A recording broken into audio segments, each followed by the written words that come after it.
मैं तुम लोगों से यह कहता हूं, नाकेदार और वेश्याएं तुम लोगों से पहले ईश्वर के राज्य में प्रवेश करेंगे। यूहन्ना तुम्हें धार्मिकता का मार्ग दिखाने आया और तुम लोगों ने उस पर विश्वास नहीं किया, परंतु नाकेदारों और वेश्याओं ने उस पर विश्वास किया। यह देखकर तुम्हें बाद में भी पश्चाताप नहीं हुआ और तुम लोगों ने उस पर विश्वास नहीं किया। प्रभु का सुसमाचार। हे क्रिस्त, तेरी स्तुति हो। क्रिस्त में मेरे प्रिय भाई और बहनों, फरीसी कौन थे, शास्त्री कौन थे? ये धर्म पंडित थे।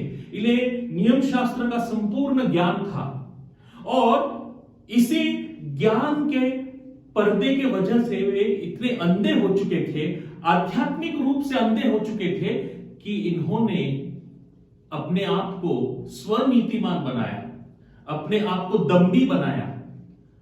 उनको उनमें जो कमियां थी, पाप था, वो दिखा नहीं। और इसीलिए यीशु आज एक आश्चर्यचकित वक्तव्य करते हैं, नाकेदार और वेश्याएं तुम लोगों से पहले ईश्वर के राज्य में प्रवेश करेंगे।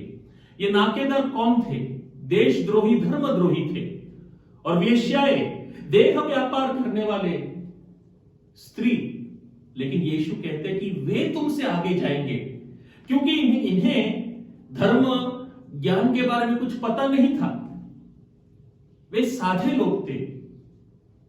हां, वे पापी थे, लेकिन उन्होंने अपने पाप को पहचाना। वे आध्यात्मिक रूप से अंधे नहीं थे। अपने आप को उन्होंने स्वनीतिमान नहीं बनाया, बल्कि पश्चाताप किया। सर्वप्रथम जब यूहन्ना बपतिस्ता ने उन्हें पश्चाताप करने का न्योता दी, उन्होंने उस न्योता को स्वीकारा और आगे जाकर के उन्होंने यीशु को स्वीकार किया अपना स्वामी के रूप में, अपने ईश्वर के रूप में। और इसीलिए मेरे प्रिय भाई और बहनों, हमें एक प्रश्न पूछना चाहिए, क्या हम उन फरीसियों की तरह आध्यात्मिक रूप से अंधे हैं? कभी कभी हम इतने अंधे हो जाते हैं, हमें लगता है हमें सब कुछ मालूम है धर्म के बारे में।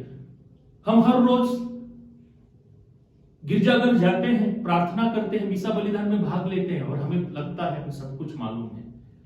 लेकिन फिर से जागरूक होकर आत्म परीक्षण करने की न्योता आज प्रभु हमें दे रहे हैं। तो आइए आत्म परीक्षण करें।